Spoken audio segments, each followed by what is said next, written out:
Alors, je voudrais commencer par une petite question. Qui est-ce qui aime le miel? Levez la main. Alors, je vois des gens qui lèvent deux mains. Ça, c'est bien. J'en vois quelques-uns. OK. Qui est-ce qui n'aime pas le miel?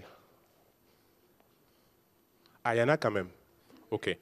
Alors, je viens de prendre une photo de ceux qui n'aiment pas le miel. À la fin de la session, on se rappellera de vous.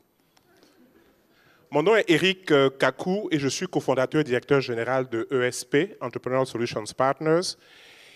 Et j'ai un mot en fait que j'ai entendu aujourd'hui qui me convient très bien pour décrire ce qu'on fait. Nous sommes des impresarios du secteur privé et d'entrepreneurs.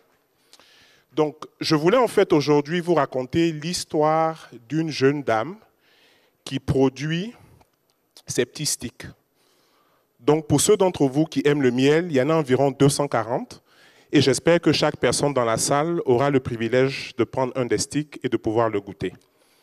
Il s'agit d'une dame qui s'appelle Mabré Cissé, qui est l'une des entrepreneurs avec lesquelles on travaille, qui a un peu plus de 30 ans, qui aujourd'hui crée une dizaine d'emplois directs et qui, par son activité, crée aussi des opportunités pour environ 162 femmes dans le nord de la Côte d'Ivoire. Donc, quand on parle du nord de la Côte d'Ivoire, on parle de cette région-là qui n'est pas très, très loin du Sahel. Et donc, à mon avis, c'est vraiment la région en Afrique où il est vraiment essentiel et urgent, et j'insiste sur le mot urgent, de créer des opportunités économiques. Pour moi, il y a quelque chose vraiment qui est essentiel dans ce que, en fait, Mabré fait. Et à mon avis, c'est vraiment l'audace et l'ambition dont elle fait preuve. Comment est-ce que j'ai remarqué Mabré? Mabré m'a en fait approché un jour parce qu'elle voulait aller au Salon de l'agriculture en France. Elle avait l'intention d'y aller pour présenter son produit. Malheureusement, elle n'a pas pu y aller pour faute de visa.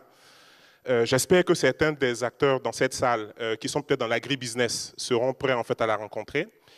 Et pour moi, en fait, il y a quelque chose vraiment d'unique dans ce qu'elle fait parce que tous les jours, en fait, elle essaie de voir comment est-ce qu'on prend un produit naturel, comment est-ce qu'on ajoute de la valeur, comment est-ce qu'on innove et comment est-ce qu'on en fait un produit qui peut devenir mondial. Sachez qu'en France, il y a environ 45 000 tonnes de miel qui sont consommées par année et il y en a environ 35 000 qui sont importées. Donc, clairement, elle avait vu juste dans son ambition de vouloir exporter vers la France. Pourquoi est-ce que je vous raconte cette longue histoire? Je vous la raconte parce que, à mon avis, on a parlé beaucoup d'entrepreneurs aujourd'hui. On a utilisé le mot entrepreneur un grand nombre de fois. Pour moi, la majorité des acteurs économiques dans nos écosystèmes, dans le secteur privé, ne sont pas forcément des entrepreneurs. Il y a beaucoup d'hommes et de femmes d'affaires donc, qui regardent les opportunités qui se présentent, qui veulent faire rapidement de l'argent. Okay? Il y a beaucoup de personnes, en fait, qui se lancent sans vraiment avoir de vision. Pour moi, ce qui fait de quelqu'un d'entrepreneur, c'est cette capacité-là réellement d'avoir une vision qui permette à la personne de s'épanouir, mais qui permette aussi vraiment de transformer la société dans laquelle cette personne-là vit. Aujourd'hui, en fait, c'est un moment assez spécial pour ceux qui sont férus et qui aiment l'entrepreneuriat en Afrique parce qu'il y a beaucoup d'annonces qui se font. Je pense que l'annonce la plus intéressante de ces derniers jours, en fait, date d'il y a quelques jours à Kigali, où la SFI, j'étais d'ailleurs à Kigali, la SFI a annoncé un fonds de 1 milliard de dollars pour les PME et les startups africaines. Alors, pour avoir maintenant eu le privilège d'être impresario depuis au moins une dizaine d'années, pour avoir le privilège d'accompagner environ 500 entrepreneurs dans une dizaine de pays en Afrique, et pour avoir eu l'opportunité de les financer, je me rends compte que partout où il y a ces annonces-là, il n'y a pas forcément de résultats. Et je pense que si vraiment on veut avoir des résultats, ça va être essentiel pour nous de changer d'approche. Donc, ça me fait penser un peu à une histoire que vous avez certainement en fait entendue, d'une soirée bien arrosée entre amis, qui finit par un des compères en fait, qui perd ses clés. Donc, quelques heures plus tard, ses copains le rejoignent et lui demandent « Mais écoute, qu'est-ce que tu fais ici à chercher tes clés? Qu'est-ce que tu fais là ?» Il dit « Écoutez, je cherche en fait mes clés. » Ils disent « Mais où est-ce que tu les as perdues ?» Il leur montre un endroit où il n'y a pas de lumière. Donc, du coup, il a perdu ses clés où en fait il fait noir et il les cherche là où il y a le lampadaire. Pour moi, toutes les annonces qu'il y a en matière de financement ressemblent un peu à ce qu'on perd. Pourquoi? Parce que en réalité, il nous faut complètement changer de modèle. Et changer de modèle va nécessiter qu'on fasse en fait 2 ou 3 choses.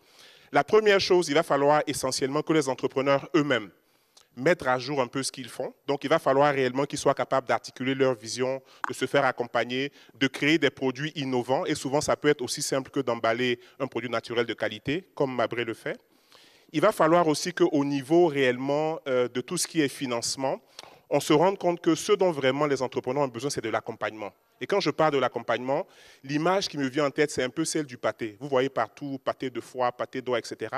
En réalité, il y a beaucoup de viande de cheval dedans et un tout petit peu d'oie ou de cheval. Donc le point que je veux faire, c'est quoi? C'est que fondamentalement, pour réussir à accompagner les entrepreneurs, il faut réellement pouvoir entrer dans une démarche où on renforce leur capacité sur le temps.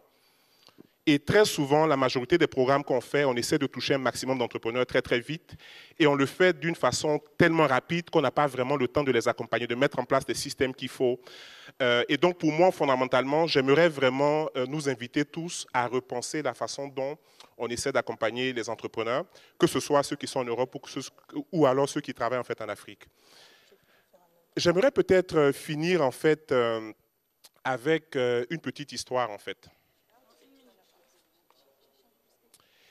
C'est l'histoire en fait de quelqu'un qui avait tout ce qu'il fallait pour réussir, mais qui malheureusement avait un nombre de personnes qui n'arrivaient pas en fait à s'entendre.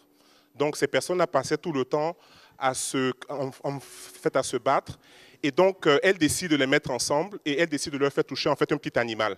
Après, elle les ramène dans la salle et leur demande mais qu'est-ce que vous avez touché? Les personnes, il y a personne qui dit j'ai touché un mur, l'autre personne dit j'ai touché en fait une lance. Il se trouve que les personnes touchaient un éléphant. Okay, qui est l'emblème de la Côte d'Ivoire. Et ils n'arrivaient pas réellement à savoir que c'était en fait un éléphant parce qu'ils n'avaient pas la capacité de travailler ensemble. Donc je nous invite tous, secteur privé, secteur public et partenaires techniques et financiers, à travailler ensemble afin que les entrepreneurs africains puissent, comme Mabré, avoir une vision, la réaliser, créer des emplois. Je vous remercie.